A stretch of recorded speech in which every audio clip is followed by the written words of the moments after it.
एक बार हजरत ख्वाजा मोइनुद्दीन चिश्ती रहमतुल्लाह अलैहि इस्लाम का पैगाम फैलाने की नीयत से अपने कुछ मुरीदों के साथ अजमेर शरीफ के एक स्थान पर तशरीफ लाए। जिस मुकाम पर हजरत ख्वाजा मोइनुद्दीन चिश्ती रहमतुल्लाह अलैहि ने क़याम किया, वहां के करीब ही एक बड़ा तालाब था जिसे स्थानीय हिंदू लोग अना सागर कहते थे। उस दौर में इस तालाब की बसात और पवित्रता के कारण हिंदू समाज में इसका बहुत एहतराम किया जाता था। उनका यह अकीदा था कि जो शख्स दिन भर गुनाह करने के बाद इस तालाब में नहाता है, उसके तमाम गुनाह धुल जाते हैं। इसी वजह से वे इस तालाब को हमेशा दियों से सजाए रखते थे। कहा जाता है कि इस तालाब में हर रात दिए जलाने के लिए तकरीबन 3 मन तेल की जरूरत होती थी। तालाब की पवित्रता के कारण वहां सभी हिंदुओं को दाखिल होने की इजाजत नहीं थी। सिर्फ आला तबके के ब्राह्मण ही वहां गुस्ल कर सकते थे और तालाब के पानी को छू सकते थे। उनका यह मानना था कि अगर ब्राह्मणों के अलावा कोई और तालाब के पानी को छू ले तो पानी नापाक हो जाएगा। हजरत ख्वाजा मोइनुद्दीन चिश्ती रहमतुल्लाह अलैहि और उनके मुरीद लंबे सफर से थके हुए थे। कुछ देर आराम फरमाने के बाद जब नमाज का वक्त हुआ तो ख्वाजा मोइनुद्दीन चिश्ती रहमतुल्लाह अलैहि ने हजरत बख्तियार काकी रहमतुल्लाह अलैहि को अजान देने का हुक्म दिया। हुक्म पाकर हजरत बख्तियार काकी रहमतुल्लाह अलैहि ने अजान देना शुरू किया। उस वक्त हिंदुस्तान में तौहीद का पैगाम और अजान के अल्फाज किसी ने नहीं सुने थे। जब लोगों ने पहली बार अजान के अल्फाज सुने तो उनके दरमियान हलचल मच गई। लोग अपने घरों से बाहर आकर एक दूसरे से कहने लगे, ये फकीर लोग कहां से आ गए और ये क्या पढ़ रहे हैं। अजान खत्म होने के बाद हजरत ख्वाजा मोइनुद्दीन चिश्ती रहमतुल्लाह अलैहि और उनके साथियों ने अना सागर तालाब पर जाकर वजू करना शुरू किया। जब हिंदू पुजारियों ने देखा कि एक अजनबी दरवेश उनके मखसूस तालाब का इस्तेमाल कर रहा है तो उनके दिल में गुस्से की आग भड़क उठी। एक पुजारी बोला, यह दरवेश कहां से आ गया? बिना हमारी इजाजत के इसने हमारे पाक तालाब को हाथ लगा दिया। हम इस तालाब को कितना मुकद्दस मानते हैं और इन मुसाफिरों ने इसे नापाक कर दिया है।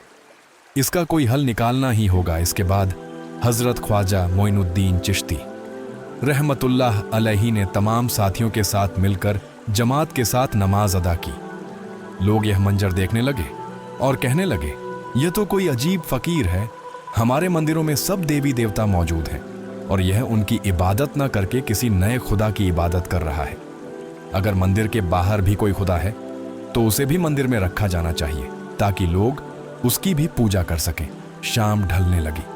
शाम होते ही राजा पृथ्वीराज के ऊंटों के चरवाहे अपने ऊंट लेकर उस जगह पहुंचे। इत्तेफाक से हजरत ख्वाजा मोइनुद्दीन चिश्ती रहमतुल्लाह अलैहि उसी जगह पर तशरीफ फरमाते जहां आमतौर पर राजा के ऊंट आराम किया करते थे। चरवाहों ने देखा कि एक दरवेश का काफिला उनके मुकाम पर आकर बैठा है। उन्होंने हजरत ख्वाजा मोइनुद्दीन चिश्ती रहमतुल्लाह अलैहि और उनके साथियों से कहा, अरे फकीर बाबा, आप कहां से तशरीफ लाए हैं और यहां आकर बैठ गए? क्या आपको मालूम नहीं कि यहां रोजाना राजा पृथ्वीराज के ऊंट आराम फरमाते हैं? राजा के ऊंट यहां आराम करते हैं। यह जानते हुए भी आपने यहां बैठने की जुर्रत कैसे की? हजरत ख्वाजा मोइनुद्दीन चिश्ती रहमतुल्लाह अलैहि ने उन चरवाहों को नरमी से जवाब दिया, बाबा, हम मुसाफिर हैं और अनजान हैं। हमें मालूम नहीं था कि इस मुकाम पर राजा के ऊंट आराम करते हैं, क्योंकि हम पहले ही यहां रात गुजारने का इरादा कर चुके हैं। तुम अपने ऊंटों को आज किसी और जगह आराम देने ले जाओ। आसपास बहुत सी जगह हैं। हजरत ख्वाजा मोइनुद्दीन चिश्ती रहमतुल्लाह अलैहि का जवाब सुनकर पृथ्वीराज के चरवाहे बोले, फकीर की हिम्मत तो देखो, कहता है कि राजा के ऊंटों को कहीं और ले जाए और खुद यहां बैठे रहेंगे। फकीर बाबा, यह तो हरगिज मुमकिन नहीं है। राजा के ऊंट अपने ही मुकाम पर बैठेंगे। यह कहकर चरवाहों ने हजरत ख्वाजा मोइनुद्दीन चिश्ती रहमतुल्लाह अलैहि और उनके साथियों को वहां से उठाने के लिए दुर्व्यवहार करना शुरू कर दिया। हजरत ख्वाजा मोइनुद्दीन चिश्ती रहमतुल्लाह अलैहि बहुत ही सरल स्वभाव के थे। जब उन्होंने देखा कि चरवाहे दुर्व्यवहार कर रहे हैं तो उन्होंने बख्तियार काकी रहमतुल्लाह अलैहि से कहा, बख्तियार, हम यहां बैठकर क्या करेंगे? जब राजा के ऊंटों को यहीं बैठाना है तो रहने दो। ऊंट यहीं बैठे, हम यहां से जा रहे हैं। यह कहकर हजरत ख्वाजा मोइनुद्दीन चिश्ती रहमतुल्लाह अलैहि अपने साथियों के साथ वहां से चले गए। अगली सुबह जब ऊंटों को फिर से चरागाह में ले जाने का समय आया तो चरवाहे ऊंटों को उठाने की कोशिश करने लगे, लेकिन बार बार कोशिश के बावजूद वे ऊंटों को उठा नहीं सके, क्योंकि अल्लाह के वली हजरत ख्वाजा मोइनुद्दीन चिश्ती रहमतुल्लाह अलैहि ने कहा था कि ऊंट यहीं बैठेंगे। अल्लाह रब्बुल आलमीन ने उनकी यह दुआ कबूल कर ली थी और ऊंटों को आदेश दिया था कि जब तक मोइनुद्दीन चिश्ती खुद नहीं कहेंगे तब तक वे यहीं बैठे रहेंगे। इसके बाद चरवाहे ऊंटों के ना उठने का कारण जानने लगे। उनमें से एक नेक चरवाहा था जिसने कहा, क्या तुम्हें याद है कि हमने कल यहां से एक दरवेश को उठाया था? जाते जाते उन्होंने कहा था कि हम जा रहे हैं, राजा के ऊंट यहीं बैठेंगे। मुझे लगता है कि उनके कहे शब्दों के कारण ही राजा के ऊंट उठ नहीं पा रहे हैं। शायद वह कोई बड़े वली हैं। इस बात को महामहिम राजा के समक्ष रखते हैं। इसके बाद चरवाहे पृथ्वीराज के पास पहुंचे और हाथ जोड़कर निवेदन किया, महाराज, हमने बहुत कोशिश की, लेकिन आपके ऊंटों को उनके स्थान से नहीं उठा सके और उन्हें चरागाह में घास चराने नहीं ले जा पा रहे हैं। राजा पृथ्वीराज ने आश्चर्य से पूछा, क्या ऊंटों को कोई बीमारी है जिस कारण वे उठ नहीं पा रहे? चरवाहों ने कहा, महाराज, ऊंट पूरी तरह स्वस्थ है, उन्हें कोई बीमारी नहीं है। पृथ्वीराज ने कहा, तो फिर वे अपनी जगह से क्यों नहीं उठ रहे? चरवाहों ने कहा, महाराज, कल उस स्थान पर एक दरवेश बैठे थे। हमने उनके और उनके साथियों के साथ काफी दुर्व्यवहार किया और उन्हें वहां से उठा दिया था। जाते जाते उन्होंने कहा था, राजा के ऊंट यहां बैठेंगे और उठेंगे नहीं। हमें लगता है कि दरवेश की बद्दुआ के कारण ही ऊंट अपनी जगह से नहीं उठ पा रहे हैं। तब पृथ्वीराज ने हुक्म दिया, अच्छा जाओ और उस दरवेश को मेरे पास ले आओ। जब हजरत ख्वाजा मोइनुद्दीन चिश्ती रहमतुल्लाह अलैहि पृथ्वीराज के दरबार में पहुंचे तो पृथ्वीराज ने उनसे पूछा, ऐ दरवेश, आपने मेरे ऊंटों को क्यों पंगु बना दिया है? मेरे ऊंट भूखे मर रहे हैं। कृपया अपना जादू उनसे हटा लें। अगर जादू नहीं हटाया तो मेरे ऊंट भूखे मर जाएंगे। पृथ्वीराज की बात सुनकर हजरत ख्वाजा मोइनुद्दीन चिश्ती रहमतुल्लाह अलैहि मुस्कुराते हुए बोले, हे अल्लाह के बंदे, हम मुसलमान हैं और मुसलमान कभी जादू नहीं करते।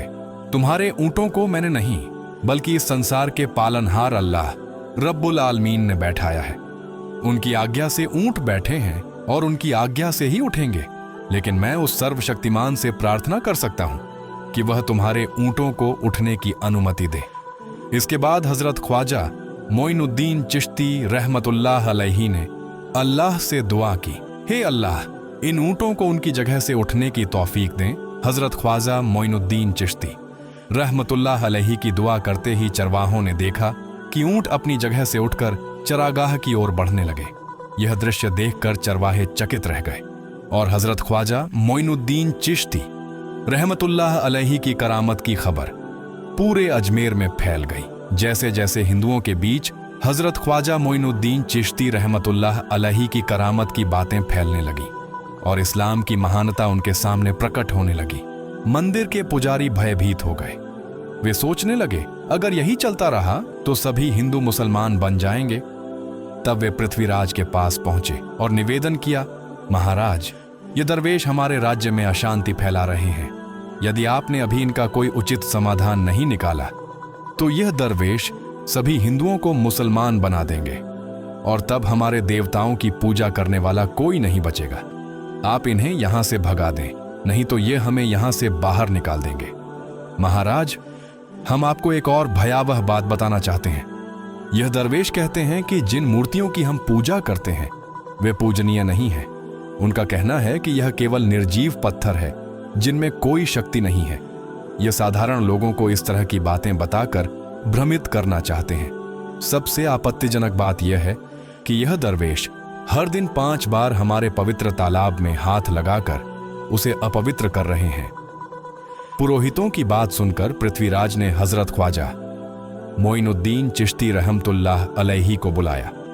जब हजरत ख्वाजा मोइनुद्दीन चिश्ती रहमतुल्लाह अलैहि उनके दरबार में पहुंचे तो पृथ्वीराज ने कहा, ऐ दरवेश, हम देख रहे हैं कि आप गौ माता का मांस खाते हैं और हमारे देवताओं का अपमान करते हैं।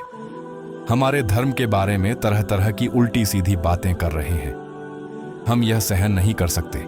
हम यह भी देख रहे हैं कि आप हमारे पवित्र तालाब को अपने अपवित्र हाथों से खराब कर रहे हैं। आप तुरंत हमारे देश से चले जाएं। हजरत ख्वाजा मोइनुद्दीन चिश्ती रहमतुल्लाह अलैहि ने कहा, बाबा, हम लोग तो केवल वजू करते हैं, नहाते नहीं।